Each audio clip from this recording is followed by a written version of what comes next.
c'est la problématique de danser sur du rap français. Là, je te rejoins.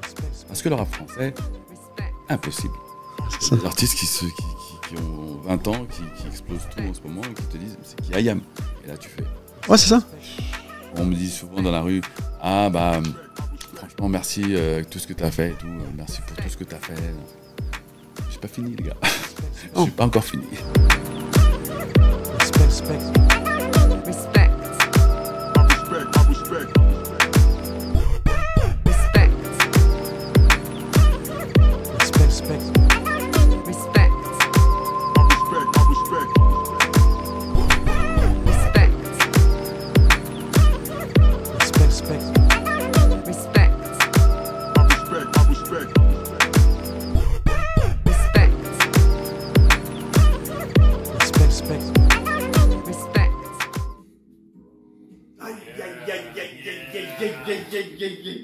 Non, ça rigole. Ah, Comment ça va? mais il est là, le ref. Ça fait longtemps. Comment tu vas? Depuis les... Ça va, que? bien, tranquille. Tranquille? Ouais. Allez, viens. Respect. Nouveau numéro de Respect, le podcast. Avec, bon, là, c'est... Je sais qu'ils sont toujours spéciaux, mais là, c'est spécial, parce que il a définitivement quelque chose à voir avec le commencement de tout, avec même nos commencements mutuels, je trouve, quelque part. Et ça me fait extrêmement plaisir de le recevoir. Comme je dis tout le temps, je reçois que des gens que je respecte en tant qu'individu et le parcours que j'apprécie. Donc, Cut, what up? Comment ça va? Voilà. Anwar, de mon prénom. Voilà. Marocain de surcroît. Anwar. Quelle région du Maroc, Anwar? Meknès. Meknès. Donc, Anwar, alors... J'adore ton côté, tu sais, c'est genre posé. Alors. Tu m'as déjà vu énervé sans déconner? Non. Voilà, donc c'est bon, on continue.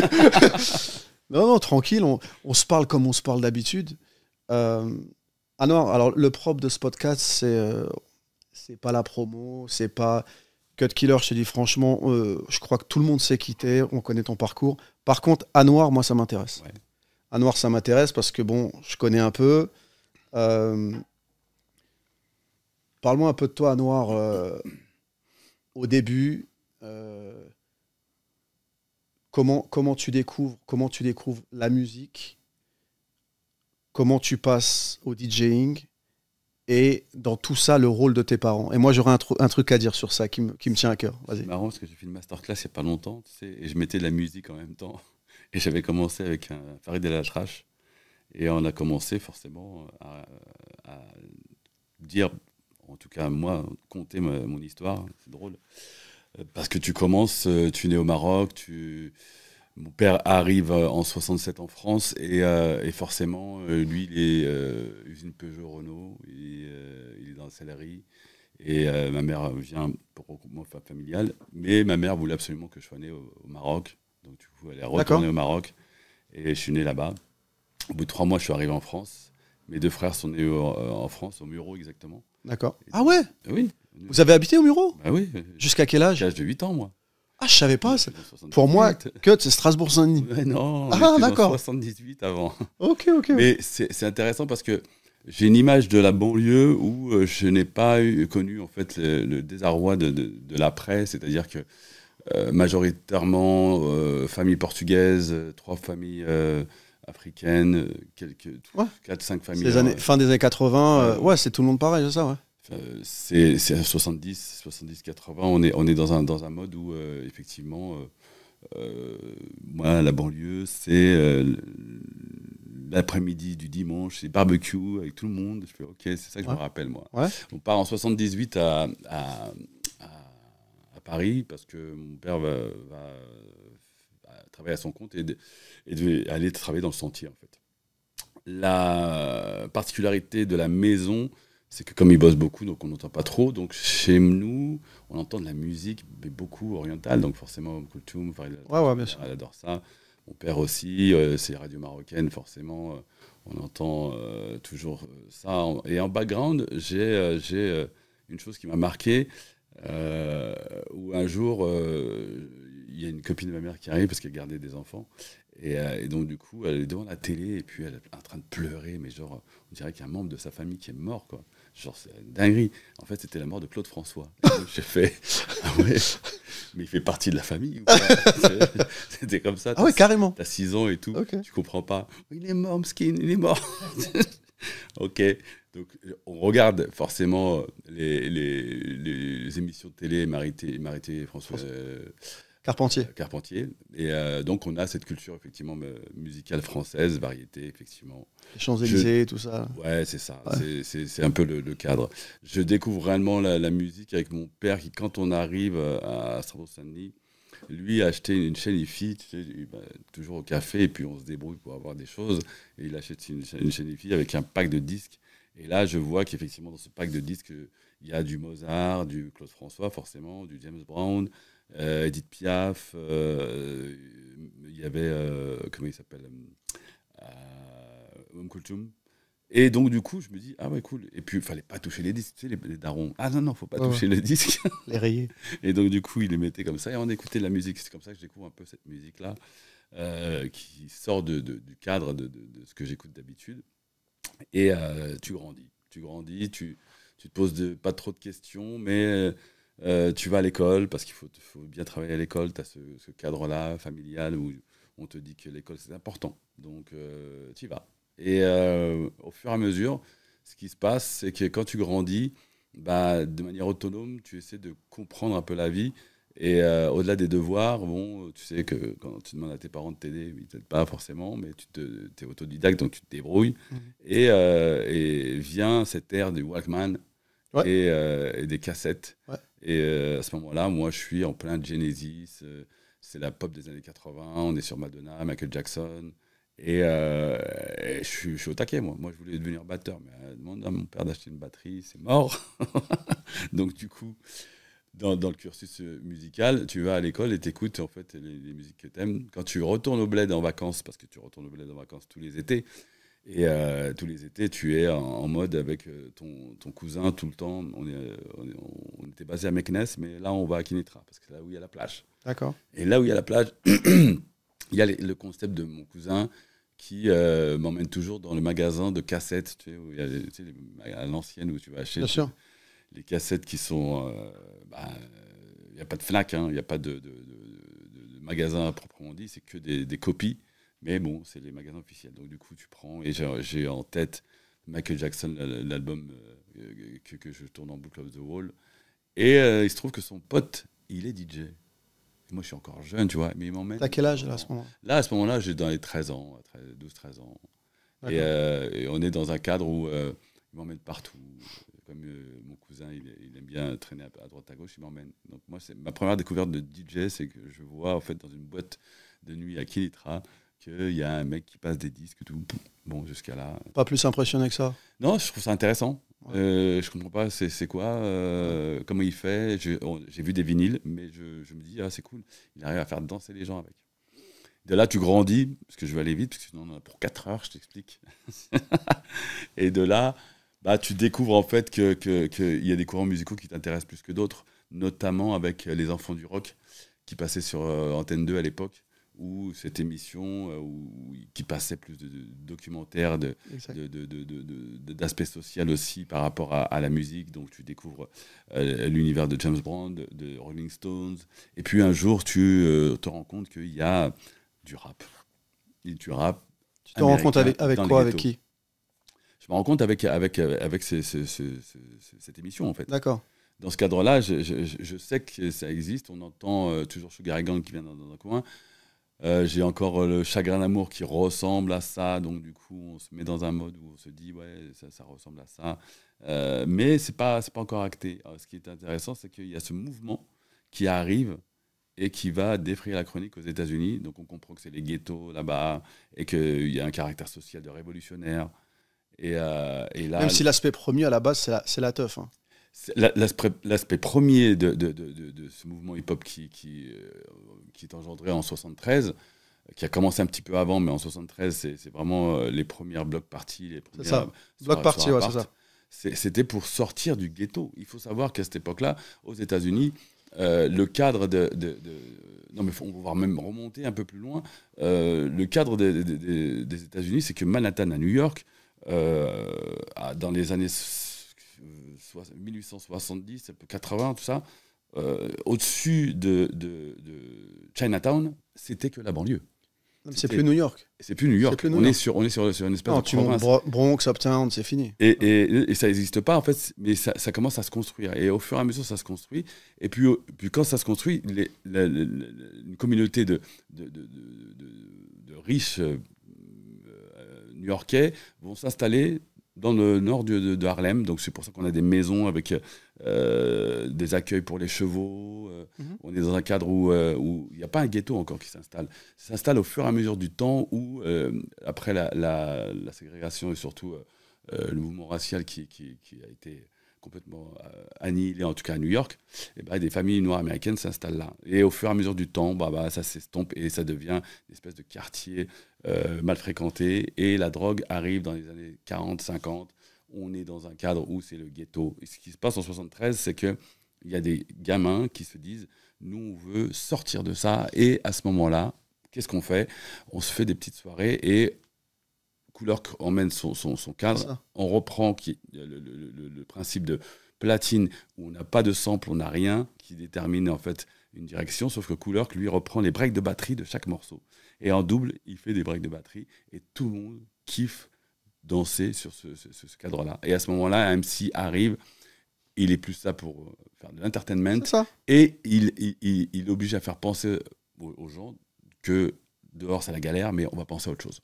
C'est les hip-hop, c'est la teuf, clap your hands, on passe le cadre. C'est que en 80, 78, 79, quand Sugar Ray part, on sait que le modèle économique des maisons de disques veulent faire en sorte qu'il y ait un marché. Et à ce moment-là, tu as des grands... C'est là où toi, tu commences avec les platines? Non, 82, c'est Grandmaster Flash, c'est The Message. Encore, oui, d'accord. Là, moi, je suis toujours devant ma télé, en train de regarder... Toi, t'arrives quand avec tes platines, toi? C'est quand le tournant pour toi? Moi, j'arrive en 89. Moi, je regarde HIP-HOP 84. T'es sérieux, 89? Oui, mais attends, 84, HIP-HOP. Ouais, comme tout le monde. Ouais. On voit quoi? Moi, on break et tout. Des rebeux, des renoirs qui sont à la télé. Donc, je dis, waouh, putain, mais c'est génial. Ouais, c'est ça. Ça m'a rappelé le cadre de ce qui s'est passé dans Les Enfants du Rock. Et à ce moment-là, je vois qu'il y a un mouvement, il y a tout un cadre. Et quand l'émission se termine, parce qu'à un moment donné, c'était pour eux un phénomène de mode, là, on est à la recherche. Et pendant 2 ans, il y a le mouvement Radio Libre qui se crée. Et donc, tu as des Carbone 14, Radio 7, RDH. Ouais. Et donc, du coup, tu vas rechercher l'information et tu entends du rap, effectivement, à la radio, mais il faut chercher l'information. J'entends qu'il y a Stalingrad, un terrain vague où il y a des trucs, mais je sais pas où c'est, moi. Ouais. Donc, je cherche l'information. Et puis, c'est quand même le terrain vague, quand même, ça reste très parisien. Oui, c'est très parisien. Tu vois, parce qu'il y a plein de gens qui suivaient déjà ce mouvement et qui étaient dedans, mais qui n'allaient pas au terrain vague. Bien sûr, parce que forcément, très parisien, ça, pour le coup, il n'y a pas de souci. On sait que Dynasty va arriver dans les 2 années qui suivent à faire son émission Dynasty sur Radio Nova. Ce qui est très intéressant, c'est que là, ça y est, on est piqué, on est à fond dedans. Il faut les Fat Lasses, on découvre Ticaret, c'est le seul magasin hip-hop où il y a des baskets, des double goose. Moi, j'y allais pas, mais ouais. C'est à ce moment-là qu'on découvre ça. Et puis, quand tu rentres à la maison, donc tu n'oublies pas, tu es encore en cours. Et il y a un mouvement de Châtillon en passant par Saint-Denis, Belleville, banlieue parisienne, Saint-Denis, il y a du rap. Nous, on découvre le Globo. Le Globo, on découvre qu'il y a des crews. Il faut savoir qu'à cette époque-là, il y avait les anti-skins, il y avait des dépouilles, il y avait des gens de quartier avec les gares du Nord, gares de l'Est. Puis les gangs, les BD, les requins. Tout ça arrive en masse. Et c'est pour ça que je te dis que je vais essayer de faire bref. Et à ce moment-là, moi, je me mets dans ce mode-là et j'essaie de découvrir ce que ça raconte. Donc, du coup, on découvre la SZB, notamment Jean-Marie, qui, dans la rue, fait signer des livres. Ah non, attends, stop. Ah ouais. Tu peux pas dire notamment Jean-Marie. Attends. Jean-Marie, pour moi, hein, je le dis. Hein, pour moi, c'est IZB. C'est IZB, c'est un monument. Oui. D'ailleurs, Jean-Marie, l'invitation est faite. Je veux que tu viennes dans le podcast. Ah, ben ça, c'est pas un problème. Anouar, il va nous arranger ça, parce que c'est la famille. Je veux inviter Jean-Marie, parce que Jean-Marie, pour moi, c'est la réelle encyclopédie du rap en France. Complètement. Non, mais t'es d'accord? Ah, on est complètement d'accord. Ce mec-là, c'est Tu vois, comme on dit en anglais, il faut rendre les flowers au gars, quoi. Ouais. Il faut lui rendre son mérite. Clairement. Et il est dans la rue avec son bouquin de Zulu Nation. Et puis, il voit les mecs qui sont en fait laissés. T'es dans le hip-hop et tout, la Zulu Nation, tu connais? Ok, vas-y, signe le livre d'or. Ok, livre d'or. Tu fais partie d'un crew? Non. Vas-y, moi, c'est IZB. Viens. Ok, d'accord. Tu vois, je suis pas comme ça. Moi, je suis qu'un. C'est comme ça que tu déboules dans les IZB, en fait. Exactement, dans la rue, comme ça. Et à l'époque, je me renseigne quand même, parce qu'il faut savoir qu'il y a plein de taggers. À l'époque, le tag est un moyen pour, en tout cas, les jeunes. Tu taguais, toi, à cette époque-là. Moi, je tague pas encore, je vais essayer, mais c'est pas mon truc encore. Mais ce que je comprends, c'est que le tag est une référence pour les jeunes de quartier pour dire à la société, on existe. Premier mode de communication. Forcément. Ouais. Ça avec la danse. Et donc, du coup, quand je rentre dans ce mouvement-là, moi, je suis dans la danse, en fait. Je danse quand je vois choper. Moi, je suis breaker à la base. T'as caché ça. Mais bien sûr.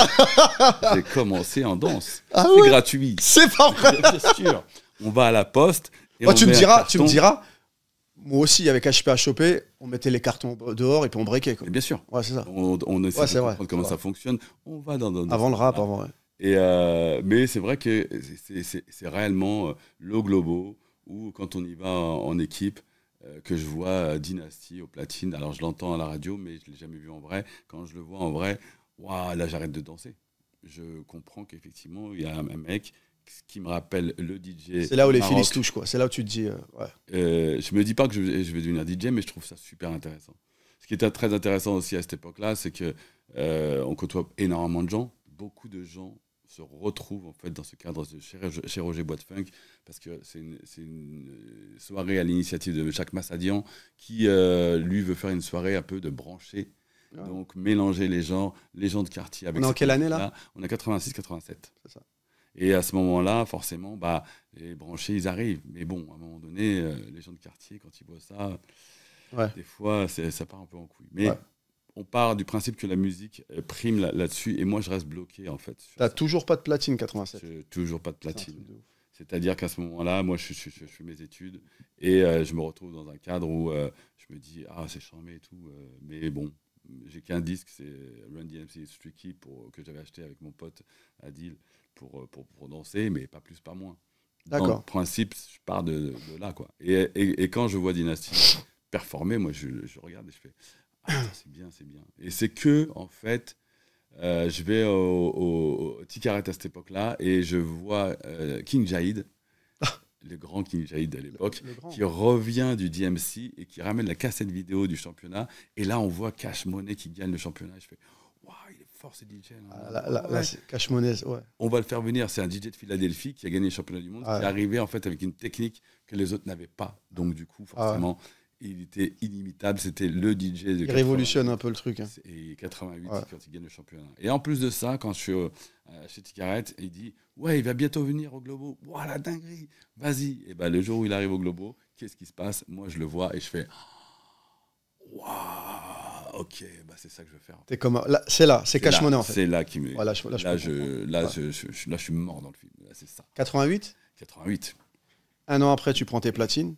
Ouais, en fait, je bosse en parallèle à mes études et puis j'achète des platines parce que je fais livreur de pizza, je fais plongeur, je fais tout. Ouais. Et on vivait pas du rap à l'époque. Hein. Non, mais on vivait pas du tout avec le cadre de dire à nos parents, au fait, je vais acheter 500 francs la platine et 500 francs de disque par semaine. C'était impossible. Il y avait une perspective d'exister, il n'y a pas une perspective de vivre de cette truc, mais exister, c'était important déjà. Et c'est pour ça que d'ailleurs, à cette époque, je ne sais pas si tu te souviens, mais on se connaissait tous, en fait. Oui. Tous les mêmes têtes, on avait les mêmes gens dans les soirées. Oui. Tu vois ce que je veux dire? Parce que ça va très vite, en fait. On n'était pas beaucoup, en fait. C'est un microcosme de gens où, malgré tout, ça commençait à percer et puis chacun commençait à comprendre comment ça fonctionnait. Il faut savoir qu'au Globo, Dynasty ne joue pas de rap français. Il passe du rap quinri. Par contre, les rappeurs, eux, performent. Les gens ne peuvent pas danser sur du rap français, réellement. Ça, c'est important parce qu'on va y revenir après. Dans le principe, quand on est là et tout, tu comprends. Donc, je deviens DJ à ce moment-là et la mécanique fait que je commence à m'acoquiner avec un crew de personnes, dont Wilfried du DMC, le championnat 89, que je ne gagne pas forcément, j'arrive à 4e. Qui gagne en 89? C'est Jimmy J. Ah, c'est Jimmy J 89. Ouais, c'est ça. Ouais. Jimmy J. Ouais. Et en fait, il y a une grosse politique dégueulasse qui s'est créée à cette époque-là. On a interdit Dynasty, puisqu'il avait gagné 2 Je sais. de suite, Ouais. de faire le championnat parce qu'il était Zama trop fort. Ouais. Donc, du coup, on l'a mis de côté. Ouais. Et donc, du coup, ce qu'on a fait. Et je crois qu'on a fait la même chose à Crazy B après. Non, Crazy Bill a gagné 7 ans d'affilée. Ouais. C'était chaud. Non, mais à un moment donné, il a arrêté parce que. Tu vas gagner? Ouais, je sais, mais aussi, j'en ai marre. Ça aussi, j'ai une anecdote là-dessus. Parce que c'est drôle parce que moi, 89, je fais mon championnat. 90, je le rate. 91, je me mets en mode genre, je vais faire un truc. Et Crazy B arrive juste derrière. Et on était au Palace. Il y avait Performance de vous, Alliance Ethnique. Il y avait East aussi à cette époque-là. Au Palace? Au Palace. En tout cas, il y a Crazy B qui se met en mode. Et il vient cet après-midi. C'est là où il avait sa chemise à fleurs, là, ou pas? Oh, ouais. Ouais. Il se souvient pas. Il se met en mode. Vous n'êtes pas Alliance Ethnique établie. Non. Vous êtes Non, le ouais, groupe ouais. qui performe. Ce qui est très intéressant, c'est que quand on se connaît c'est bien à l'époque avec Nico, et je lui dis viens à la maison et puis tu montes ta routine, moi je monte la mienne et puis on continue de s'entraîner pour l'après-midi. Je te jure, il a fait sa routine. Quand il a fait sa routine, je fais bon, c'est bon, t'as gagné ce soir. C'est bon. On est 14h, c'est bon, j'avais pas de faim, il avait une faim, c'était ouf. Et grâce à ça, je me suis dit bon, je faisais des soirées déjà à cette époque-là et je me dis bon, je vais arrêter ça parce que sinon il faut que je me focalise DJ pour les clubs. Bah, heureusement, parce que lui, il a gagné 7 ans d'affilée après ça. Mais c'est bon, c'est un cadre. Mais en même temps, l'intelligence que tu as eue, c'est de te positionner sur un truc où tu étais meilleur, en fait. Oui, parce qu'on le comprend rapidement. Avec AZB, on commence à faire nos propres après-midi. On fait des après-midi à Pantin. Et au lieu, on a cette présence d'esprit, d'où le fait qu'effectivement, on arrive sur le championnat d'IMC. C'est que on se dit qu'on ne va pas garder l'argent. On ne va pas, enfin, en tout cas, partager l'argent. On va garder cet argent-là pour investir, pour refaire une autre après-midi, pour refaire après une soirée, pour gagner plus d'oseille. C'est toi qui étais DJ dans les soirées AZB De l'Heure du Bois? Non, attends. C'est parmi les meilleures soirées que j'ai fait. Les Christmas Party à la Tour Montparnasse. Bien sûr, c'est moi. C'était toi? Bien sûr, c'est moi.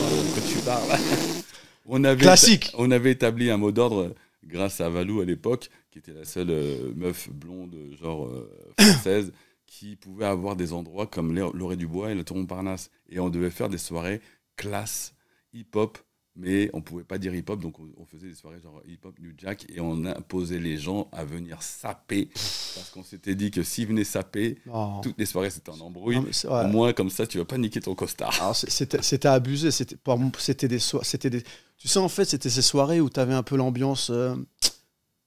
Tu sais, le film House Party, c'était chambé.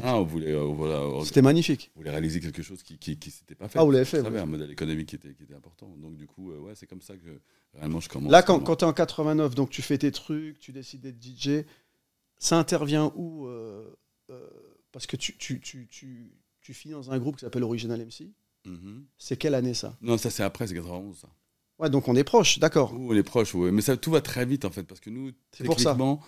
quand on est dans ce cadre-là, moi j'ai mes platines, ça, mais dans l'année qui suit, on faisait les soirées à l'Orée du Bois et on a décidé d'aller forcément au premier DMC en bus avec Wilfried. Donc on va découvrir Jungle Brothers, de 45 King. C'est ça, les soirées ici, c'est incroyable. Donc la prochaine étape, c'est d'aller à New York. Donc quand on va à New York, c'est là où je comprends le modèle économique. Quand j'arrive à New York, on est 15. À l'anniversaire de Zulu Nation. Exactement, mais sauf qu'à ce moment-là, on se dit, on va découvrir New York. Mais Carter. Là, l'hôtel Carter. On connaît, il a les classiques. L'hôtel Carter, on laisse tomber. Starsky Hutch. 43e, en plein centre de Times Square. Mais attention. Hôtel miteux, dégueulasse. Mais Times Square, pas Times Square aujourd'hui. Ah oui, bien sûr. La 42e, techniquement, elle n'est pas fréquentable. C'est que des sex shops et des putes et des drug dealers. Et des dealers. Carrément, c'est impressionnant. C'est après, au fur et à mesure qu'on comprend que ça va s'émanciper. Mais d'ici là, non, c'est ghetto. Ouais. Non, c'était. Quand tu fais tout ça, c'est quoi le rapport, parce que c'est ça qui m'intéresse aussi, c'est quoi le rapport de tes parents à ton évolution dans la musique? Déjà, tu commences à acheter du matos, tu le ramènes à Strasbourg-Saint-Denis. Ça commence à se structurer, il y a ZB, tu pars en soirée le soir, tu reviens le lendemain matin. C'est quoi leur réaction? J'ai une famille qui est super cool. Ma mère, ce qu'elle veut, c'est que je bosse bien à l'école. Mon père, c'est relativement la même chose, même s'il n'est pas là. Donc, quand je m'achète du matériel avec mon propre argent, il te supporte? Non, il dit pas grand-chose. Hein. Il dit OK, vas-y. Et on comprend le modèle qu'à partir du moment où on devient indépendant. Moi, je suis toujours dans mon cursus scolaire. Donc pour lui, tant que tu ramènes des notes, tant que tu as tes brevets, tout va bien. D'accord. Je ne suis pas dans un cadre comme mon pote Adil où quand il veut sortir, il faut qu'il vienne dormir à la maison et nous, on peut sortir. D'accord. Nous, on peut sortir. D'accord. C'est très simple. Et le Globo, quand je découvre, c'est Samir qui me dit il y a plein de gens qui sont habillés comme toi et tout. Donc je vais un vendredi soir en bas et je sais que apparemment le Globo, c'est là. J'avais entendu sur Radio Nova. Donc quand je reviens, je préviens mon pote Adil et à ce moment-là, je dis à mes parents ce soir, on sort. C'est comme au bled, quoi. Ouais. Tu vois ce que je veux dire? On n'a pas ce cadre genre. Moi, il faut à tout prix que je parle d'un truc parce que chez toi, c'est pas pareil, pas la même chose. Tu peux sortir à ce moment-là? T'as 16, 17 ans. Non, alors moi, déjà, j'ai les parents, ouais. Mais j'ai l'autre là-haut. C'est mon grand frère. Je pouvais pas esquiver, en fait. C'est plus facile d'esquiver les parents, mais quand t'as des grands... Moi, j'ai 3 grands frères. Ouais, ok. C'est FBI, CIA et service algérien réunis. Tu vois, non... Moi, je pouvais pas. J'ai commencé vraiment à me balader un peu dans Paris quand j'avais 17 ans, parce que moi, c'est Creil, donc il fallait prendre le train. Ouais, Creil, c'est une expédition, tu vois. C'est la ligne Sarcelles, Saint-Denis, c'est le terminus, tu vois. Donc, non, c'était pas pareil. Et moi, j'ai un souvenir qui est vraiment, vraiment m'a marqué. Tu sais, il y a des choses dans ta carrière qui te marquent. Et il y a un truc qui m'a marqué. C'est quand on a fait la cassette ensemble. Ouais. Original Clando. Original Clando, c'est là. 8. C'était rouge. Bon, déjà, super souvenir. Mais ta maman, écoute, je sais qu'elle nous a quittés, qu'elle repose en paix. Mais ta maman, comment elle nous a reçus. En fait, tu sais, c'est simple. Je voyais ma mère quand elle recevait des gens de la famille ou des trucs. Ouais. Mais tellement intentionnés. On faisait des prises. Ça enregistrait. Kamel, cool. On enregistre, maman, on enregistre. Tu vois, c'était... Mais la bienveillance de ta maman. Et tu sais ce qui m'a marqué, en fait, et ma maman était aussi pareille, c'est le respect de ton activité. Ouais. Ça, c'est pas donné à tout le monde, ça. Pas donné à tout le monde, effectivement. Tu vois? Parce que c'est un cadre où... À respecter. Alors, elle comprenait pas les codes. Elle savait pas ce qui se passait. Ouais. T'avais des mecs qui criaient dans des micros, l'autre qui scratchait. Mais tu sais quoi, ça va, vous voulez boire quelque chose, des manger. Le respect de ton activité. Eh ben, j'ai retrouvé ma mère dedans et ça m'avait marqué. Là où c'est pire, toi, c'est que c'était toutes les semaines chez toi. T'as tout le rap français qui passait. Tous les jours. Tu vois ce que j'ai? Tous les jours. Et elle était toujours là. Qu'est-ce que tu veux boire? Qu'est-ce que tu veux manger? Donc ça, moi, c'est... Elle fait partie des fondements de mon activité, hein, clairement. Hein. Mais je sais plus c'est à qui je le disais. Je crois que c'est à Crazy B. Je lui dis, par définition... Ou non, peut-être un autre, je sais plus. On parlait de toi et je disais... Ouais, Cut, c'est bien son histoire. Mais sans sa mère... Ah non, il n'y a pas ma mère, il n'y a pas tout ça. Il n'y a pas Cut. Ouais, c'est clair. À partir... Sa mère, c'est le premier membre à IZB. Clairement. Non, mais je te dis. Parce qu'elle venait dans sa bienveillance. Et ce qui l'importait, en fait, c'est qu'on ne fasse pas de conneries, mais surtout qu'on avait une direction. On n'a pas de relation artistique dans la famille. Ouais, personne, ouais.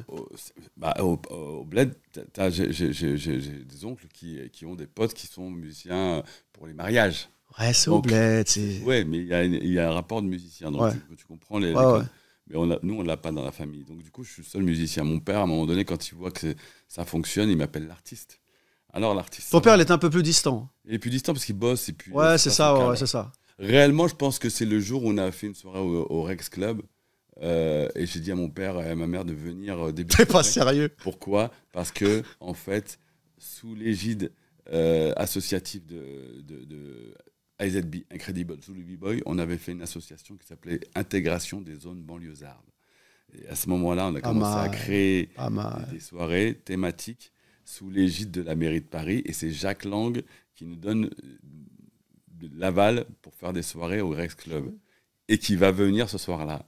Mon père, il arrive, il fait « Ah oui, Jacques Lang, d'accord. » C'est marrant parce que j'ai la même histoire, moi, où c'est le Zénith ou l'Olympia, je sais plus. je fais un concert, et donc j'ai mes parents dans les loges. Et il y a Jacques Lang qui vient me voir dans les loges pour... Et maman fait Jacques Lang. Nous, on a des référents chez nous. Non, parce que, ouais, tu vois, c'est parce que bon, c'est important. Et genre, limite, étonné qu'ils me connaissent et qu'ils viennent, en fait. Exactement. Tu vois Ouais. Et c'est marrant que ça soit Jacques Lang aussi. Ouais, Jacques Lang, il était très actif dans ce mouvement-là. Et par la suite, bah, écoute, c'est au fur et à mesure. Hein. C'est réellement... Je pense que quand ça explose, les cassettes ne comprennent pas, mais c'est réellement quand je sors la première compilation chez Universal Hip Hop Soul Party que finalement, ils voient la pub télé à la télé et ils se disent « Ah, ok, il y a quelque chose. » Donc c'est bon. Ouais, normal. Ah, ça va. Ouais, normal. Alors, on a tous fait des choses, t'as fait des choses, j'ai fait des choses, on a tous un passif. Là, aujourd'hui, là, du haut de tes 28 ans, c'est quoi ton... Moi, j'ai 22 avec 30 ans d'expérience. C'est comme ça que je me définis. Et l'année prochaine, j'aurai 23 avec toujours 30 ans d'expérience. Joli. C'est bon, j'achète. Pas en tant que cut killer, en tant qu'à noir. C'est quoi ton regard sur ton histoire à toi? Si tu devais la commenter en tant qu'à noir, c'est quoi ton truc? Tu établis une règle où tu dois être constant. Et il y a une chose qui m'a marqué effectivement en 89 quand je vais à New York, c'est qu'on a 10 ans de retard. Donc tout le modèle économique que je vais prendre dans ma vie en tant qu'artiste DJ, c'est de me dire que si eux ils réussissent, nous on peut refaire la même chose à notre sauce. Moi, quand je rencontre Funk Masterflex et que je vais dans son record pool, quand je vais dans son bureau, je ne comprends pas pourquoi il a plein de flyers partout, là, de Mercedes, de voitures, enfin de pubs. Et je fais, mais vous faites quoi ici en fait? Et ben, il me dit, parce que là, je suis venu prendre des disques, t'as ton marketing, radio, tout ça. Il me dit, je fais du strict marketing. Je fais, voilà, dinguerie.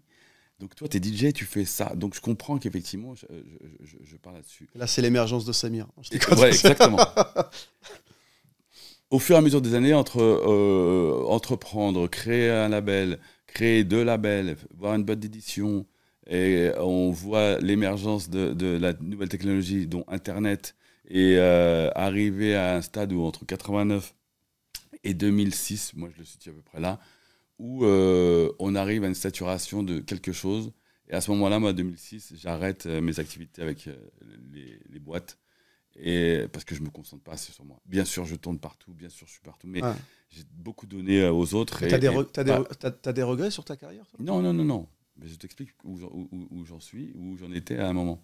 Entre 2006 et 2012, il y a quand même 6 ans, certains vont te dire c'est une traversée du désert. Ma traversée du désert, elle était de manière automatique. C'est-à-dire que pendant ces 6 ans, je tourne, mais plus que jamais. Donc, je tourne.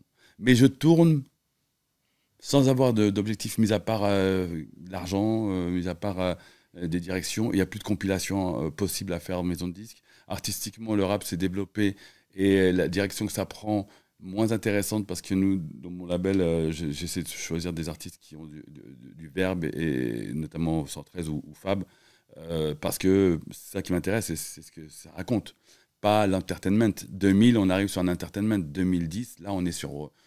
ça y est, c'est établi, le rap français a pris son petit bonhomme de chemin, mais moi, je me sens pas concerné réellement. Je suis sur une autre planète.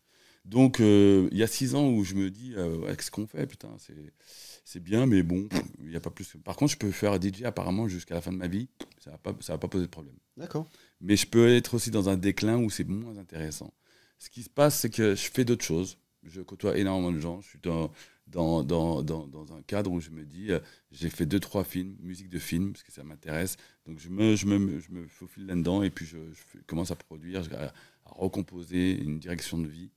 Et c'est réellement à partir de 2015-2018 où alors là, j'ai établi en fait une feuille de route et j'ai dit, mais en fait, jusqu'à présent, quand tu entends Cut Killer, mis à part la haine, la scène de la haine mythique que tout le monde me reprend à chaque fois, au-delà de ça, personne ne sait que... Notamment les Quinry. Hein. Oui, notamment les Américains. Ouais. Tout le monde croit que je suis encore DJ. Tu vois. Je me retrouve dans des tables de gens qui n'ont rien à voir avec la smoule. Mais t'es DJ. Ouais, je fais pas que ça. Ouais, mais t'es DJ. Ok, d'accord. Bon, donc ça veut dire qu'en fait, c'est en même temps la fonction dans laquelle t'as le plus longtemps exercé. Ouais, mais j'étais déjà producteur 4 ans après à être reconnu. D'accord. J'étais entrepreneur déjà. C'est ça, oui, ça, ça Mais c'est c'est clair. vrai que mon rôle de DJ a prédominé plus que le rôle de producteur, D'accord. réellement. Mais c'est pas le côté dénigrant qui me dérangeait, c'est juste à moi-même de me dire, on peut faire d'autres choses en fait, mais on peut évoluer le cadre. La problématique, c'est que j'ai pas de référent aux États-Unis. Les artistes rappeurs, eux, ils gagnent de l'argent, ils font un game, ils viennent, ils partent, et puis ils s'installent en tant qu'entrepreneurs comme Jay-Z ou autre. Un DJ, très compliqué.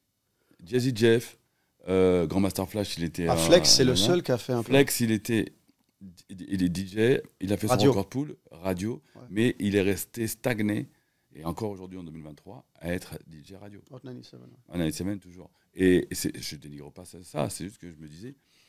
Comment se diversifier, quoi. On peut faire quand même autre chose parce que 96-2023, je suis encore à la radio. J'ai toujours mon émission de radio. Encore aujourd'hui. Jusqu'à maintenant. Jusqu'à ouais, maintenant. c'est vrai en plus. Toujours. Ah ouais. Donc ça, ce cadre-là, il ne bouge pas. Je fais moins d'événements de soirée parce que le public a changé, il ne m'intéresse pas. Par contre, j'ai récupéré une valeur que j'avais oubliée et un statut qu'on m'a donné que je ne voulais pas, moi personnellement, garder en disant « Ouais, mais toi, tu es une légende du hip-hop. » On n'en a rien à foutre. Je suis DJ. Tu sais, je me dénigrais comme ça. Mais en fait, j'étais là à me dire « Bon, c'est vrai qu'effectivement, ce rôle-là, il peut être important, mais d'une autre manière. » Donc, du coup, en fait, ces dernières années, j'ai refait un autre cadre. J'ai dit, bon, on va reprendre la machine à zéro, comme c'est cyclique. Je faisais des mixtapes, donc on va aller dans les éditions et faire un livre. Donc j'en ai fait un qui est autobiographique. Là, on est en train d'en préparer un deuxième, mais avec une édition beaucoup plus intéressante. Belles lettres, où on parle plus de la société, et du côté sociétal du hip-hop, ce que ça a amené à la télé, à la mode, et dans la vie active de certaines personnes. Et en tant que musicien, je continue à faire des musiques de films. Donc, je me suis un peu plus travaillé ce cadre-là. Donc, j'en suis aujourd'hui à 13 films. Même si on ne me reconnaît pas là-dessus, il y a 13 films. C'est un fait, ils sont là. C'est un fait. Ouais. Et j'ai fait une pub Renault il n'y a pas longtemps. Donc, Renault m'appelle. Ce n'est pas moi qui vais appeler. C'est pas moi qui vais chercher. Puisque en 99, on voulait faire ça. Mais les portes étaient fermées. Sûr, ouais. Sauf que là, on nous appelle. Tu dis on ne me reconnaît pas en tant que tel, ça veut dire que déjà on te reconnaît si on vient te chercher. Oui, parce que ces 10 dernières années, on a fait autre chose. On est parti dans un cadre où on nous a respecté plus pour l'environnement où on va aujourd'hui. Si tu n'avais pas fait DJ, tu aurais fait quoi? Écoute, j'étais parti pour faire... ma mère voulait que je fasse du droit, donc du coup, j'ai demandé, je me suis retrouvé à l'université faire une capa de droit. De doc, j'ai arrêté parce que forcément, il y avait ma carrière musicale qui a primé. Mais en vrai, je réfléchissais et je suis allé plus loin dans le délire. Je me suis dit, si mon père n'était pas parti du 78 à l'époque, puisqu'il faut savoir, la cité où j'habitais, ça s'appelle la cité Georges Bizet, et c'est la première cité où ils ont détruit les tours. Ah, d'accord. La cité était la première cité en France où ils ont détruit les tours. Ce qui veut dire que c'était ghetto. Ouais. Je me pose la question encore, qu'est-ce que j'aurais fait jamais de la vie si j'étais là-bas. Et après, pour ça, ouais. Sorti du cadre, arrivé au moment où je découvre cette musique et que je me suis toujours posé la question parce que je cherchais une passion. Et en fait, cette passion, c'était notamment le mouvement hip-hop qui m'a fait grandir, qui m'a permis de penser à autre chose. Parce que mon père, quand j'étais jeune, je lui dis j'ai envie de faire du foot. Il me dit prends ta balle de foot et va à la poste. Ah, ok, on n'a pas un cadre sportif à la maison, donc il n'y a pas d'oseille, on ne va pas chercher. Ok, bon, on se débrouille. Et de là, la musique m'a permis d'être dans une passion. Et donc, à ce moment-là, ma passion, finalement, je me dis, cool, j'ai une passion, mais qu'est-ce que je vais faire dans ma vie après? Déjà, je ne veux pas de patron, parce que déjà, il est hors de question que quand je vois mon père, comment il a trimé, tout ça, il est aussi entrepreneur tout seul, mais il a toujours ses patrons au-dessus. Bref, c'est compliqué. Donc, il y avait un mot d'ordre, c'est que je ne voulais pas avoir de patron. Et donc, du coup, j'ai acté ma vie en me disant qu'il ne faut pas que j'ai de patron. Au-delà du fait que les maisons de disques sont patrons quand tu as ton label, mais c'est une autre forme de patronale. La passion, au moment où je me dis que dans ma vie, il va falloir que je fasse quelque chose pour gagner de l'argent, finalement, je n'ai pas eu le temps de trop d'y penser parce que ma passion a vite... Non, j'entends bien. Un mode. Mais aujourd'hui, avec du recul, T'aurais pu faire autre chose? Ouais, et en vrai, il y a un truc que je dis pas souvent, mais réellement, ouais, j'étais passionné, toujours aujourd'hui, de cinéma, et je me suis toujours dit, putain, j'aimerais bien avoir un rapport avec le cinéma, mais pas en tant qu'acteur, en tant que ou réalisateur, ou derrière la caméra. Ouais, Moi, ce qui m'intéresse, c'est l'aspect derrière la caméra. Ouais. Et Ceci dit, ça, c'est pas trop tard. Bien sûr. Ouais. Oui, parce qu'il y a d'autres projets qui arrivent. Mais ça, on en parlera plus tard. Mais ce qui est intéressant, c'est que j'ai fait en sorte de communier cette envie du cinéma en faisant la musique de film. Donc ça, c'était un premier c'est lien. bien, c'est bien. Ouais, c'est un premier lien. Mais je pense c'est définitivement un rôle dans lequel je peux te voir. Ouais, genre derrière... Ouais. De technicien, tu pars d'en bas, donc de technicien, un régisseur, en montant, et puis en comprenant, en faisant des scénarios. En faisant tes classes. En faisant plein de petits scénarios quand t'es jeune et tout. Bien sûr. Les rappeurs écrivaient un truc, moi j'écrivais des films et tout, à ma manière. Donc ouais, je serais parti dans un cadre-là. Et c'est pas trop tard, puisqu'on est déjà dessus. Parce que c'est la nouvelle vie où je suis aujourd'hui, on est sur autre chose qui nous permettent... Super. On parlait tout à l'heure de Cut Killer, il est connu. On va pas spoiler les invités qu'on a eus, mais on a reçu des invités. Quand en off, on parle de Cut Killer, Cut Killer nous a fait danser. Mm-hmm. Tu vois, c'est parce que dans le hip-hop, on n'avait pas forcément l'habitude de danser. Oui. Qu'est-ce qui te pousse à te dire alors après, il y a danser sur du quinri, danser sur du français, il y a des étapes. C'est quoi ton process sur ça? Qu'est-ce qui te fait croire qu'on peut le faire, en fait? À cette époque-là, on parle des débuts. Ouais. On voit Dynasty, et puis il y a d'autres DJ. Il y a Joe, il y a Yellow, il y a des DJ qui sont autour, et on comprend la mécanique. Ce qui m'intéresse, c'est que la première chose que je comprends, c'est quand Dynasty met un son de Harry B et Rakim paid in full, et que tout le monde, il n'y a pas de chaise, il n'y a pas de truc, hein, donc c'est une salle des fêtes. Là, bien sûr. Tout le monde est là, et puis dès qu'il met ce son-là, ouais. Et là, il commence à tous à arriver, et puis tout d'un coup, il crée une émulsion, et puis tout d'un coup, tout le monde danse. Et je fais, waouh! Il y a un truc. Comment il fait pour... tu vois, ok, le son, je comprends, mais pourquoi à ce moment-là, il a joué tout ça? Et quand j'étais plus jeune, je n'étais pas encore DJ, il y a un truc qui m'avait marqué chez Dynasty, c'est il est en train de mixer un morceau de World Class of Rockin' Crew, qui avait repris Must Be de musique de Secret Weapon. Et c'était d'ailleurs le premier morceau produit par Dr. Dre à l'époque. Il était plus dans le funk hip-hop. Oui. Et il a mis un morceau d'oriental mixé avec l'instru de World Class of Rockin' Crew. Et j'ai fait, putain, chier, merde. C'est pas un rebeu, il met du rebeu alors que moi, quand je comprends pas c'est quoi le délire et tout. De manière communautaire, je réfléchis comme ça, tu vois. Et sorti moi, ça. Non, je suis pas DJ, mais je me dis, il est incroyable ce mec, il fait des dingueries, tu vois. Comme à ce moment-là, je percute, c'est que quand je deviens DJ que je me dis, je vais faire des mariages comme ça. Et il se trouve que le mot d'ordre de DJ, finalement, c'est d'être influenceur. Les premiers influenceurs dans le monde musical, ce sont les radios DJ aux États-Unis, des majeures compagnies ou des labels qui vont voir les radios DJ et ils leur donnent de l'argent pour passer le disque. Et donc je comprends qu'effectivement ce modèle économique de mariage musical, j'y arrive. Et il faut savoir qu'en fait, le travail de DJ, c'est aussi finalement être influenceur. Parce qu'il faut savoir que dans les années 50-60, le radio DJ influence les gens qui vont écouter la radio. Les labels et les maisons de disques vont aller chez le DJ et dire s'il te plaît, tu peux nous passer ce son-là? Et sous couvert de mettre un billet, tu passes dans ce cadre-là. C'est vrai ce que tu dis, mais j'ai un truc, moi, tu me dis si je me trompe. Hein. J'ai l'impression que quand on allait aux États-Unis à l'époque, danser c'était naturel pour eux. Ouais. Mais en France, en soirée, c'était pas naturel. Ah, c'était pas naturel. J'arrive sur le principe de comment on y arrive. Et forcément, on fait danser les gens parce qu'il y a un moment où tu appuies sur une espèce de bouton où tu leur dis maintenant, il va falloir danser. Il va falloir s'amuser, il va falloir oublier, en fait. où on est. Et donc, du coup, il y a un cadre. Chaud, hein. Le cadre de faire danser les gens, c'est la dynamique de... Déjà, tu cibles des danseurs. Donc, les breakers, Ouais. tu sais que tu leur mets 2 sons Ils bien vont y aller. spécifiques. Ils Ah, vont y pas aller. ouais. Comment tu vas emmener les autres à danser, ça, c'est encore autre chose. Donc, du coup, en fait, tu crées des codes que finalement, la musique a fait avec TikTok. C'est que chaque morceau, apparemment aux États-Unis, avait des pas de danse. Et donc, du coup, en fait, C'est ça. tu reprenais les pas de danse. C'est ça. Tu dis, ah tiens, ça, tu danses comme ça. Ah, le proc, c'est comme ça. Ouais, c'est ça. La danse Ouais. comme La ça. hype, c'est ça. le C'est truc. ça. Ouais. Et ça a un rapport avec cette musique-là. C'est ça. Quand tu entends cette musique-là, tu danses comme ça.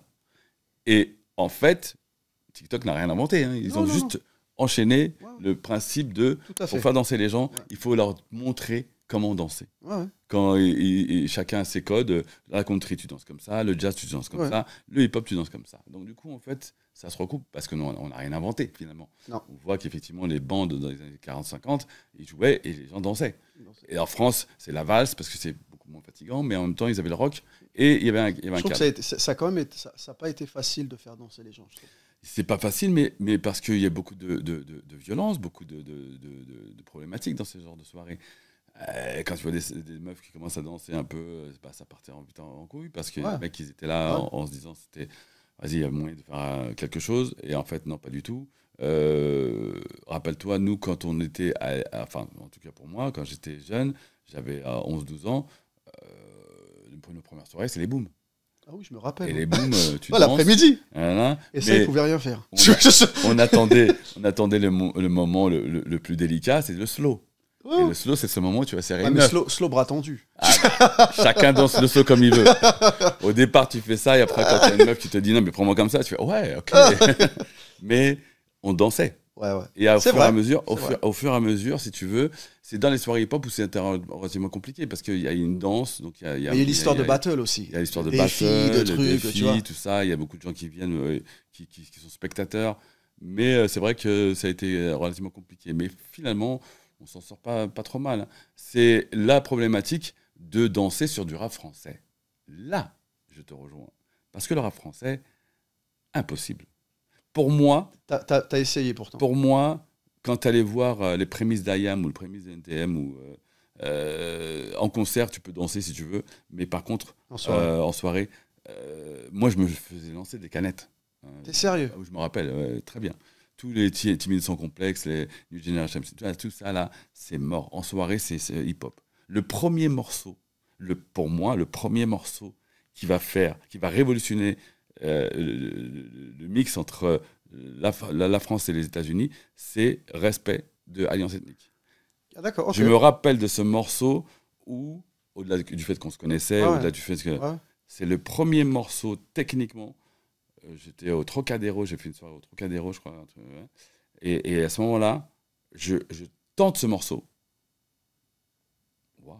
Ah ouais, putain, les gens dansent normal, comme si Normal. c'était comme si c'était pas un morceau de rap français, c'était un morceau qui fonctionnait. Ouais. Je danse le Mia, sorti avant, faisait danser, mais c'était trop populaire. Dans hip-hop, c'est ça. dans les soirées hip-hop. Bien sûr, dans les discothèques je vois ce que tu veux généralistes, dire. on dansait sur du rap français, type MC Solar, IAM, etc. Là, tu parles mais hip-hop. dans les soirées hip-hop, non, compliqué. Ouais. C'est réellement respect le morceau qui a fait que ça a débloqué. Et c'est pas parce qu'on est dans le respect, mais moi je le dis à chaque fois dans toutes les interviews, même dans mon livre, je le dis, ce morceau-là, c'est fini. À partir de ce moment-là, on peut mettre du rap français. Commence. Tu peux mettre du rap français maintenant. Tu penses que respect, en fait, comment je peux dire ça, ça enlève le complexe qu'on avait sur la langue française et la Exactement, parce que tu l'as trouvé toi déjà de base en mélangeant effectivement une voix féminine américaine et un rap français dans un track dansant et en même temps pas pute. Donc, du coup, tu es dans un cadre où ça fonctionne. Tu peux rien dire. Si tu n'aimes pas ça, ça veut dire que tu n'aimes pas de la soul, ça veut dire que tu n'aimes pas tout ce qui concerne le native tongue. Donc, techniquement, même si ça rappe en français, si tu aimes le native tongue, tu aimes ce morceau. Indéniablement. Mais tu sais, ce qui te donne raison, en fait, c'est que jusqu'à aujourd'hui, j'ai des DJ qui me disent sur Instagram, je mets respect, les gens se lèvent. Mais bien sûr. Donc, Non, ça fait partie d'une pierre angulaire, c'est un des top 10 des morceaux de rap français. Tu peux pas. Et c'est fou parce que nous, quand on le fait, bon, il y a cette innocence du premier album, on fait ça pour kiffer. Bah, tu nous connaissais à l'époque. Hein. Ah mon Dieu, je vous ai pas raconté l'histoire de Kamel à l'époque. Quoi? Oh, vas-y doucement, gros. Voilà la dinguerie. Voilà la dinguerie. À l'époque, je tournais avec Solar. Et on faisait des tournées. Bon, Solar, ah là, il va pas raconter. Si tu racontes ça, t'abuses. C'est quoi? Donc, du coup, à un moment donné, Respect, l'album vient de sortir et tout. Et là, on a les Beatles, on a ce phénomène de Elvis Presley en rap, Kamel d'Alliance Ethnique, où il y a des meufs qui courent après lui pendant le concert parce que c'était genre t'étais la star. Oh, Et c'était abusé. Avec Solar, regardez, on était dans le van et on te voyait courir derrière. Et cette image m'avait marqué. Je fais ah ouais, c'est vraiment genre il n'y avait pas les boys bands encore. Enfin si, il y avait non, pas t'es fou. C'était autre chose. C'était pas encore. Non. Et là le mec il fait ouais non mais c'est plus qu'une star là. C'est genre, wow, on est sur un cadre. C'était abusé. Claude Solar, c'est fou parce qu'à l'époque on avait ce lien où je me souviens qu'on était en concert à Montréal et lui était quelque part dans le Canada. Il était venu jusqu'à Montréal pour nous voir et nous saluer dans les loges. Ah et bah oui. Ça m'avait... Alors, vu que tu as sorti un dossier normal, bon esprit, on va en sortir un aussi. Vas-y. La première tournée qu'on a fait, on l'a faite ensemble. Exactement. Toi, nous et Ayam. Exactement. On était des gamins. Hein. Oui. Mais on était dans un van, c'est ça? Ouais. Alors, le grand Cut Killer que vous voyez, producteur, arrangeur, entrepreneur, tout ce que vous voulez, tous les heures. Eh ben, il était comme nous, tellement on était des gamins et qu'on faisait ça vraiment pour le kiff. Je sais pas si tu te souviens. On arrivait sur les lieux, on courait, on faisait des courses avec Ayam, avec toi, pour aller dans les loges et prendre les Bounty, les Mars et tout ça. Mec spécialiste de Bounty, c'est moi. Bounty, on savait que s'il arrive trop, il n'y a plus de Bounty. Et on courait. Et dans chaque salle, c'était... Non, mais pour te dire un peu l'innocence du truc qu'on vivait, parce que on n'était pas l'alliance ethnique qu'on était, Ayam n'était pas encore Ayam qui était, t'étais pas encore... Mais on vivait le truc, quoi. Ah ouais. Tu vois, on était innocents, et c'était... Tu sais, quand tu parlais de passionné, c'est en 89, je crois, c'était avec...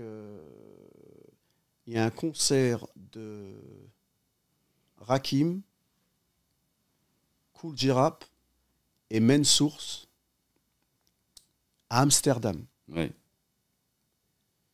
Et tu te souviens, à l'époque, c'était chaud. Hein. Ah non, c'est une technique pour y aller. C'était... Donc, IZB, comme d'habitude, tu peux avoir des billets et tout. Et on part en expédition, il y a moi, il y a 2 mecs de Creil, il y a Cher de Get Busy, et il y avait un autre. Mais je sais pas si tu te rends compte. J'ai quel âge? Je sais pas, j'ai peut-être 18 ans. Je pars de Creil avec un sac à dos, en train, avec les Cher et tout ça. On va jusqu'à Amsterdam, tu sais quoi? Pour voir Rakim. Bah oui. Tu te souviens ce que ça représentait à l'époque? C'est The Godfather, The God. Et on était la bouche ouverte, on était comme ça. Et c'était mission accomplie. Bah oui. C'était notre pèlerinage à nous, en fait. Mais c'est parce que ça fait partie des icônes, Rakim. C'était... Non, mais les moyens qu'on se donnait, je veux dire, on n'avait pas d'oseille. On se débrouille. Tu vois, on n'avait pas d'oseille. On se débrouillait.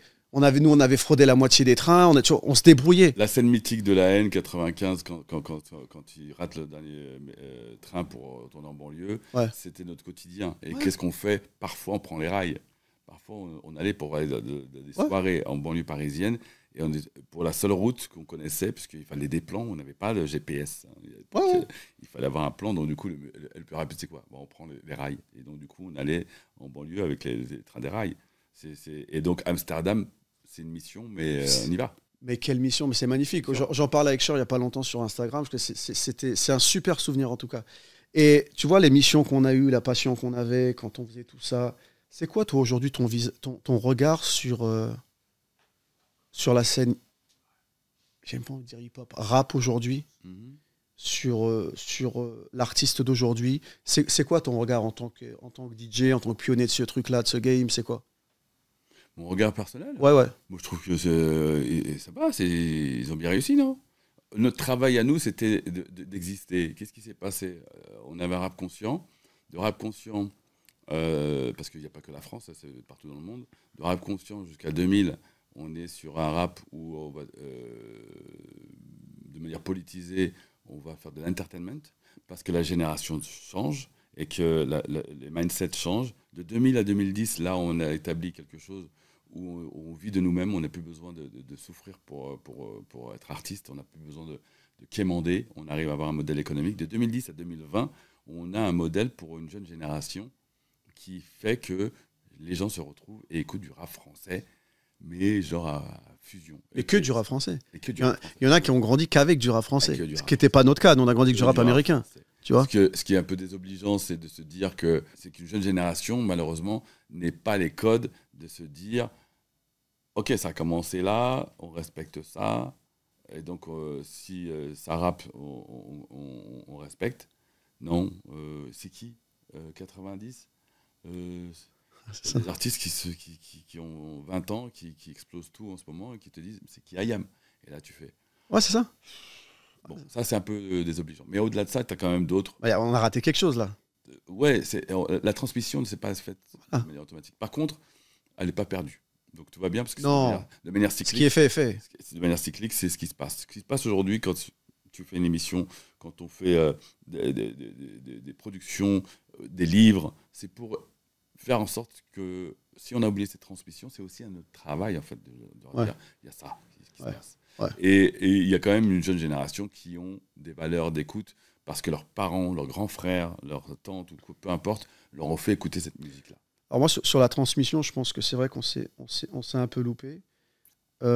Maintenant, moi où j'admire la jeune génération, c'est sur leur capacité à foncer sur l'entrepreneuriat. Un peu sûr. Tu vois, en plus, ils ont des outils qu'on n'avait pas, mais ils les utilisent à leur maximum. On leur a donné les codes. Ouais, mais il faut quand même leur donner le mérite que quand même, ils plongent, ils y vont, quoi. Bah, c'est normal, on leur a donné les codes. Je suis pas sûr. C'est quoi les codes? Les codes simples de dire que tu peux y arriver. C'est pas un code, c'est une direction, ça. Direction, mais tu leur donnes le principe de se dire, nous, fin 80, on est dépendant et donc du coup, on doit fonctionner avec une maison de disques. Quand tu ne fonctionnes pas avec une maison de disques, tu deviens indépendant. Donc tu as beaucoup moins de moyens. À partir du moment où tu fais moins de moyens, donc pour te faire connaître, c'est la route, c'est plein de choses. Tu peux faire 4 albums comme ça et être toujours inconnu. Ou alors percer apparemment avec une maison de disques et donc du coup réussir. Le modèle économique, on te dit, dans les années 80, il y a de l'argent, mais on ne sait pas comment on fait. 90, 2000, il y a de l'argent. Apparemment, on peut en avoir. 2000, on te dit, il est possible d'avoir de l'argent et tu peux faire même tout seul. 2000, 2010, là, c'est genre normal. J'ai tous les outils pour faire de l'argent, donc j'ai besoin de personne. 2010, 2020, alors là, c'est autoroute.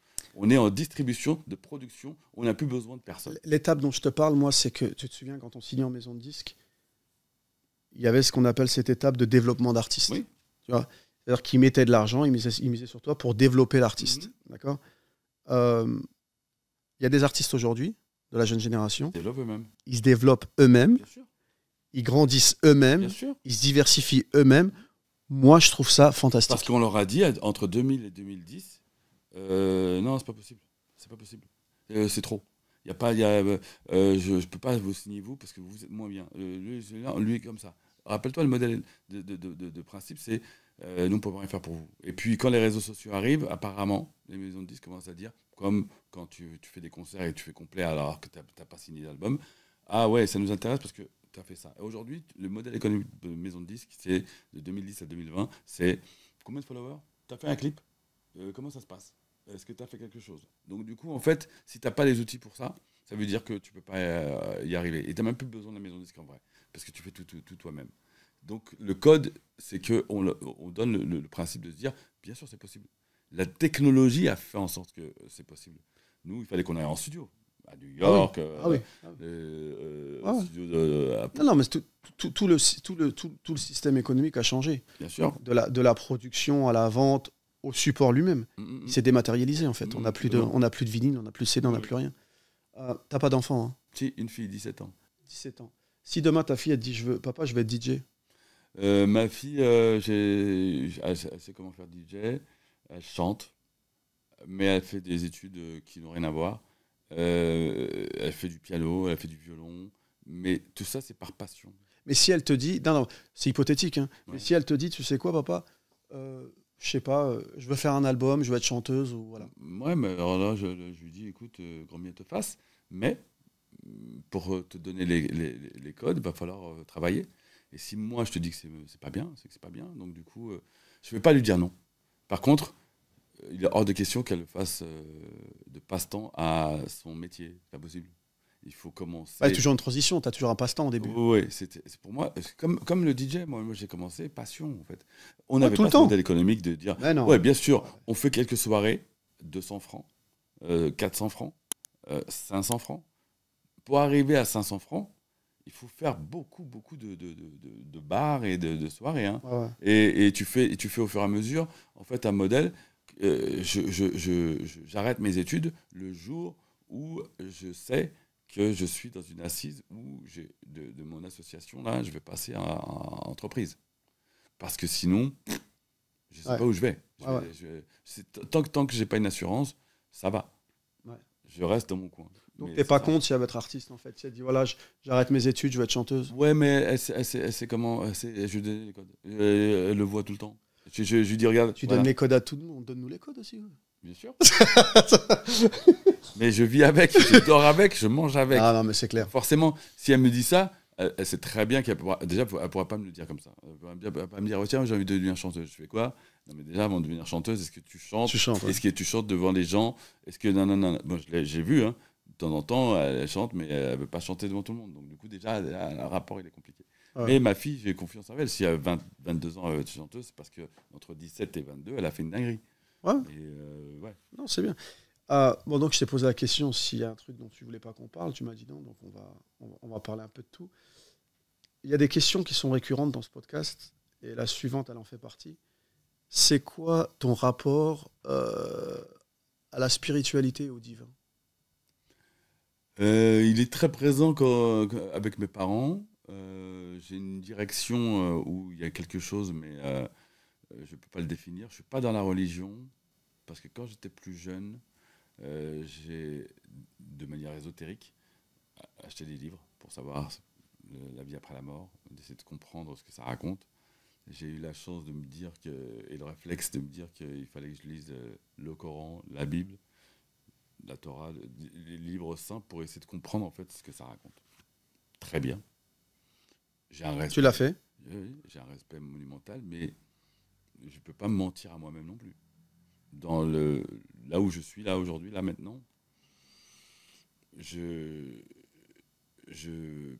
n'arrive pas à associer en fait le côté pratiquant musulman ou chrétien dans un cadre artistique. Je n'arrive pas à le concevoir. Tu penses que ça serait contradictoire de vivre ta spiritualité avec ta passion?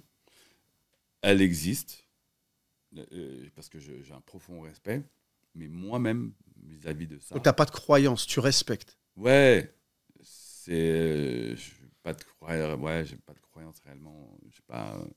Je respecte tellement ça, tellement cette vision de religion et d'ésotérisme qui me bouleverse vraiment. Mais en fait, tu respectes le message, mais tu reçois pas le message, c'est ça? Si on a le rapport avec Dieu, c'est nous et Dieu, c'est pas les gens. Donc c'est pour ça que je te pose la question à toi et pas aux gens. C'est nous. Ouais. Donc moi, c'est ton rapport qui m'intéresse. Mon rapport, il est s'il y a une divinité, dans le principe, on part du principe qu'il y a quelque chose, on parle avec. Et s'il y a un retour, c'est lui et moi. D'accord. Mais c'est important pour toi dans ta vie quand même. Tu sais que c'est une obligation. Même si on te dit, je ne suis pas croyant, blablabla. Si tu n'es pas croyant, techniquement, dans ce cas-là, si on te dit demain, si on dit au monde entier, il n'y a rien après la mort, mais c'est le chaos. Tout le monde va vouloir tout. Donc du coup, tout le monde va s'entretuer. Parce qu'il n'y a rien après. Tant qu'à faire. Autant faire... tu fais les dingueries. Ouais, tu fais n'importe quoi. On te dit rien. Mais ton subconscient au fond de toi, tu sais que de ta morale, tu peux pas faire ça. C'est pas, Ouais. c'est pas... Ah, donc voilà. Les tueurs donc en série le voilà, font, si voilà, tu veux, voilà. mais il y a nous, on est quand même conscients, pas possible. Enfin, c'est pas logique. Ouais. L'animal, il tue pour se nourrir. Nous, on est arrivé à un statut où on tue pour le plaisir. Donc, c'est bien compliqué déjà. Ouais, ouais. Et c'est la société qui a changé. Mais dans le fond, si on n'est pas croyant malgré tout de quelque chose pour certains et d'une religion ou d'un dieu, c'est que quelque part, t'es pas bien dans tes baskets, peut-être. Ouais, je te rejoins. Ouais, je suis d'accord avec ça. Euh, Il y a eu un bouleversement dans ta carrière. En tout cas, moi, je l'ai vu comme ça. Hein, je sais pas. C'est ma fille. J'ai dit dans ta carrière. Ouais, Ta je fille, sais. c'est pas ta carrière. Ah, Bon, alors, il y a un album, je suis pas au courant. Non, non.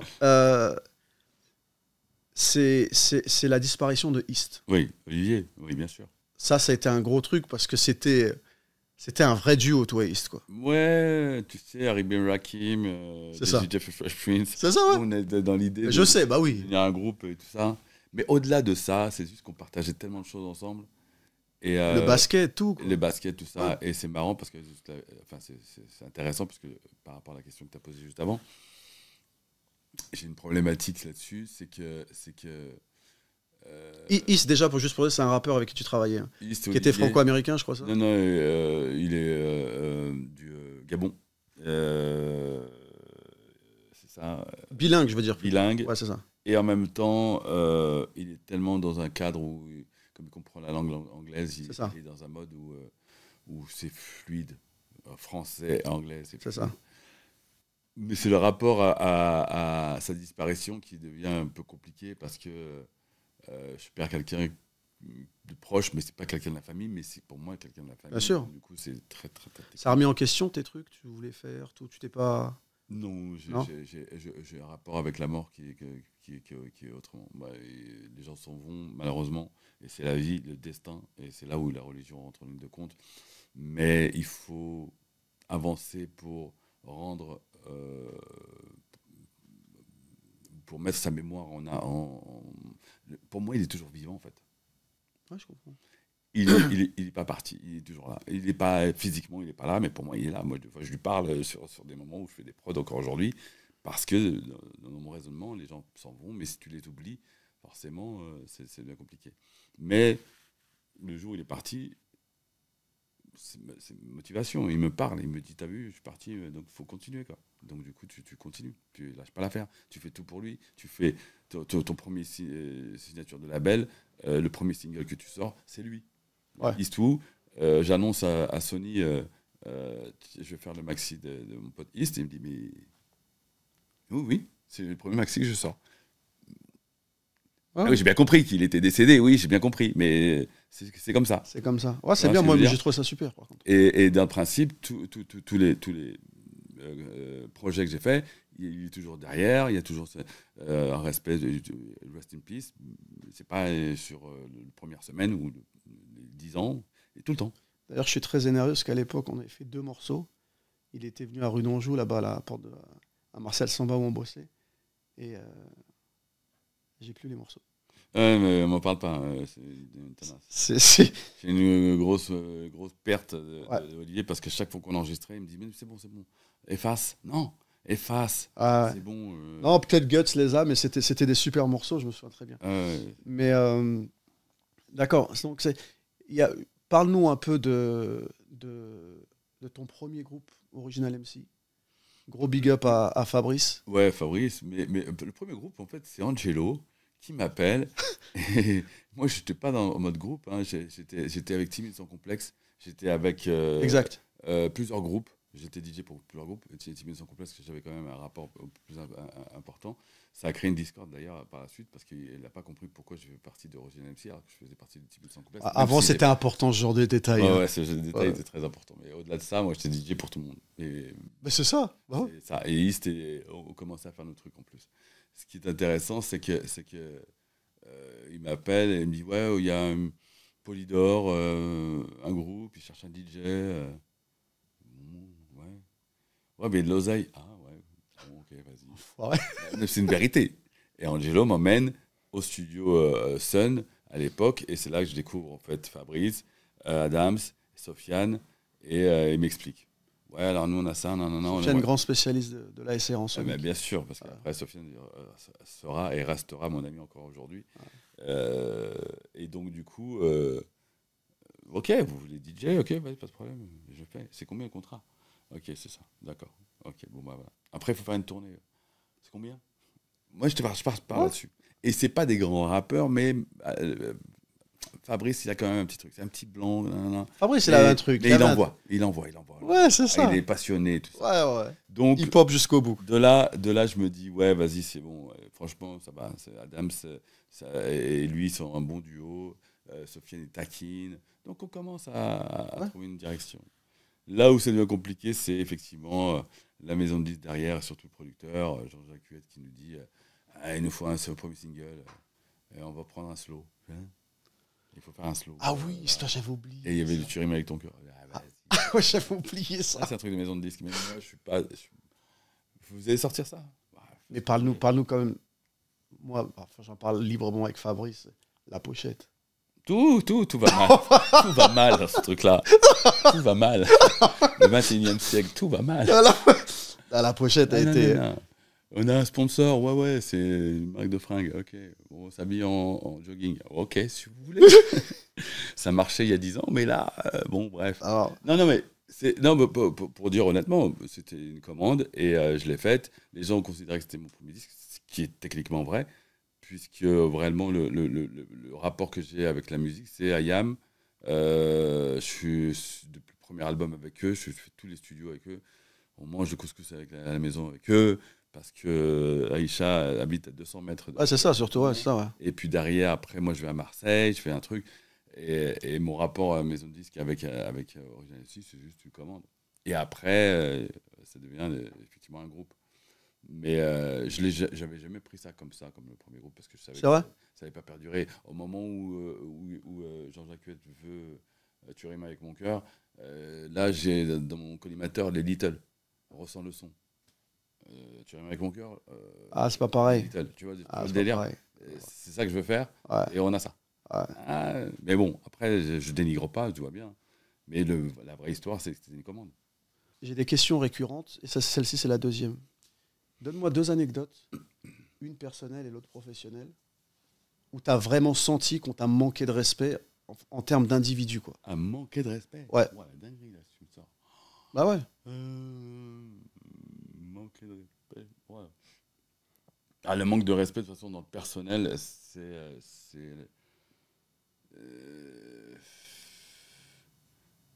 l'ingratitude, c'est de manière personnelle, oui, j'ai une anecdote qui est marrante. Elle est marrante. Je fais mon premier... Et surtout, une anecdote que tu n'as jamais racontée ailleurs. Oh, bah tant qu'à faire. Vas-y. Je n'ai jamais raconté celle-là. Je touche mon premier chèque d'une date que je fais avec, je crois que c'était avec Solar, je pense. Et j'ai pas de compte en banque. On peut ouvrir un compte en banque à la poste, mais un compte en banque, c'est autre chose. Ouais. Donc du coup, j'arrive avec mon premier chèque, qui est pas mal, hein. J'ai à peu près 2500 francs, je crois. Et j'ouvre mon compte à BNP, bonne nouvelle et tout, fier. Et j'attends ma carte, mais au bout de 3 jours, on m'appelle, on me dit ouais, faut que vous reveniez et tout. Et donc je reviens et tout. Et là, le manque de respect total, je dis on vous rend votre chèque, on ne peut pas ouvrir un compte. Je fais quoi? Pourquoi on ne peut pas ouvrir un compte en fait? Je dis parce qu'en fait, on pense que vous n'allez pas être un bon client. Et je fais voilà, dinguerie. Ils t'ont vraiment dit ça? Oui. Et donc du coup, je reprends mon chèque, je fais mais vous êtes sérieux là? Genre, je me fais refuser d'une banque. J'ai même pas commencé, je viens de vous donner un chèque. T'as quel âge? C'est 16, 17, un truc comme ça. Et il fallait automatiquement, tu sais, c'est les parents qui prennent le truc, mais à ce moment-là, tu peux ouvrir un compte à la BNP, je me rappelle. Là, ils m'ont emballé direct.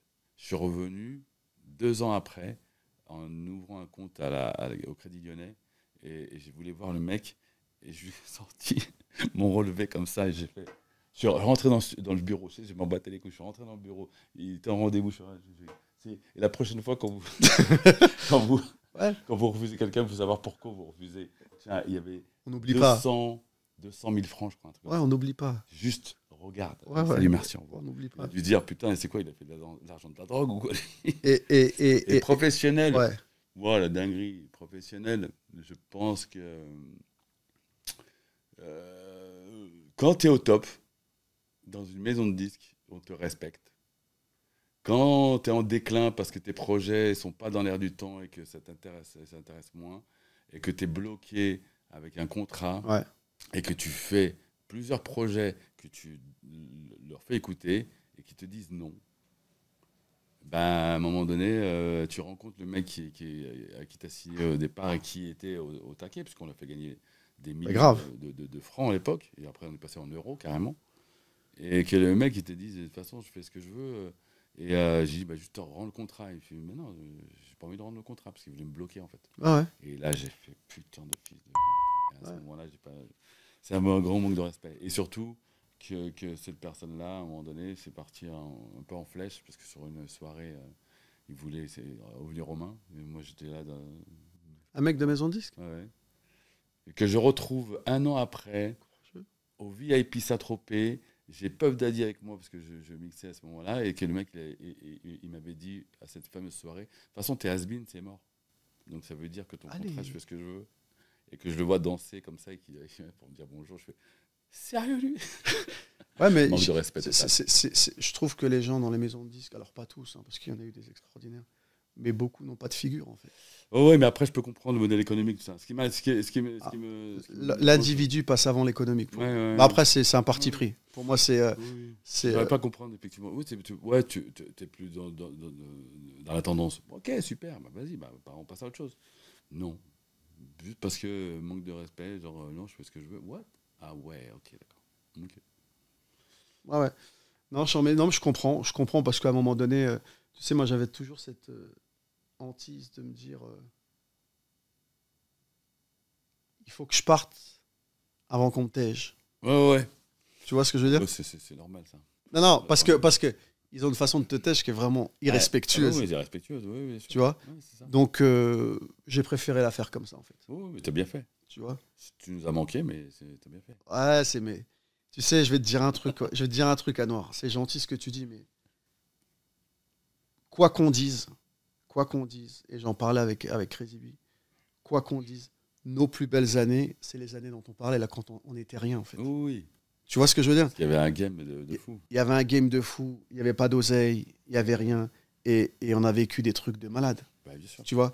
Et ça c'est indélébile, ça c'est on peut pas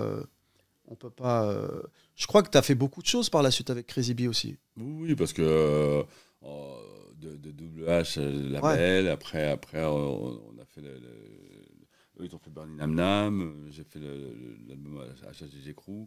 Moi les DJ pour moi c'est mon cadre, c'est ma vie. C'est qui ton référent, ton DJ référent de tous les temps? Top 3. Top 3 pour moi, Jazzy Jeff restera toujours là-haut. Il y a comment il s'appelle il y en a plein, putain, tu me donnes un top 3. De manière technique, c'est Qbert avec son Beat Junkies et tout ce qu'il a engendré dans ça. Et puis après, tu as un DJ qui est devenu producteur qui s'appelle DJ Khaled. Lui, au départ, tu le voyais comme ça, mais en fait, le mec, il a fait une dinguerie. Parce que tout le monde dit, oui, mais c'est un DJ, lui. Oui, c'est un bon DJ, en vrai. Il y a des similitudes dans son parcours, elle tient. Ouais. Il y a des... J'aurais pu faire ça. À un moment donné, on m'a dit pour reprendre le modèle économique, tu peux le faire. Et j'ai fait, oui, possible. Ouais. Parce que je l'avais fait entre les mixtapes freestyle et puis tout le cadre, tout ça. Et puis à un moment donné, j'ai dit, c'est beaucoup d'investissement et je sais pas. Mais j'aurais pu, ouais. C'est pas un regret, mais j'aurais pu. Il y a énormément de similitudes. Non, t'as un bon top 3. Moi, Jazzy Jeff normal, DJ Scratch. Oui. Et Crazy B. Donc, Cut, super conversation. On se connaît trop pour que ça soit une interview, puis c'est pas du tout le concept. C'est dommage qu'il n'y a pas de thé à la menthe, mais bon, sinon ça va. Tu ouais. commences. Ouais. Tu commences. Ouais. Et moi, en tout cas, comme je l'ai dit, t'es important pour moi en tant qu'individu. Il y a un gros attachement à toi, à ta famille, à tes frères, à tes parents. C'était très important pour moi que je te reçoive dans ce cadre-là, pas forcément dans le cadre de DJ. Et Et on te remercie. Et Merci. puis je te laisse le mot de la fin. Tu peux exprimer ce que tu veux. Ah oui, bah, justement. Alors, quand on s'est vu à Los Angeles, tu m'avais dit que tu allais revenir à Paris, mais tu vas rester là-bas ou tu comptes rester ici? Rien qui charrie. Je lui dis, t'as le mot de la fin, il peut pas s'empêcher. Non, écoute, il faut pas lâcher l'affaire. Aujourd'hui, on est dans un moment où, à nos âges, on peut faire encore plus. Donc, ouais. Des choses comme ça, des trois, voilà, c'est ça. Ouais. Beaucoup de gens se disent, surtout dans notre domaine, à 50 balais, bon, bah, on a bien bossé. Ou alors, on me dit souvent dans la rue, ah, bah, franchement, merci tout ce que tu as fait et tout. Merci pour tout ce que tu as fait. J'ai pas fini, les gars. Je suis pas encore fini. Ah, parce que c'est vrai que j'ai marqué une génération, ouais. Mais il y a beaucoup de gens qui sont dans une autre vibe. Et aujourd'hui, je pense qu'arrivé à un certain âge, ils se disent, bon, bah, c'est bon, on passe à autre chose. Alors que là, pour moi, c'est juste un nouveau recommencement. Ouais. Donc, c'est le début d'autre chose. Ouais, c'est le début d'autre chose. Je pense qu'on va faire évoluer les... On commence des cycles, on en finit. Et là, je pense que là, c'est le début d'autre chose. On a encore plein de choses à faire. Ce podcast, c'en est un exemple, mais il y a plein d'autres choses. Regarde-toi, tu bosses sur des comédies musicales, sur des films et tout. Donc, let's do it. Et on se revoit la prochaine. Avec plaisir. Mon gars. Ah ouais, yes. Merci à toi. Ciao. Respect.